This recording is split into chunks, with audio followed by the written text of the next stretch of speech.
Hello everyone, welcome to my mini vlog. তো আজকে ছিল আমাদের বাড়ির সব থেকে ছোটো কন্যার জন্মদিন।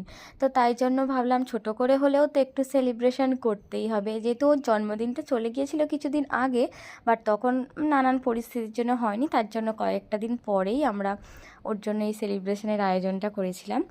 ও এখন খেতে বসেও পড়েছে, দুপুর হয়ে গেছে, ওকে সুন্দর করে সাজিয়ে গুছিয়ে খেতে দেওয়া হয়েছে। ওর দিদি সমস্তটা এরকম করে সুন্দর করে সাজিয়ে দিয়েছে, আর ওর মা সমস্ত রান্না বান্না করেছে। আর এখানে ভাইকেও দিয়ে দিয়েছি খেতে। তারপর তো কেক কাটিং তো করতেই হবে, জন্মদিনে এটা তো মাস্ট। তার জন্য কেক কাটিংয়ের জন্য ওদেরকে রেডি করা হচ্ছে আর কি, সমস্ত কিছু যা যা থাকে, প্রদীপ জ্বালানো, বাতি জ্বালানো, হ্যানা ত্যানা সমস্ত কিছুটা কমপ্লিট করার পরে কেক কাটিংয়ের পালা চলছে। আমাকে কেক ওকে হাতে ধরিয়ে কেক কাটাতে হবে, তার জন্য আমি গেলাম ওকে হাতে ধরিয়ে কেকটা কাটানোর জন্য। তারপর আমরাও লাঞ্চ নিয়ে বসে পড়েছি। তো কেমন লাগলো জানিও। আজকের মতো টাটা।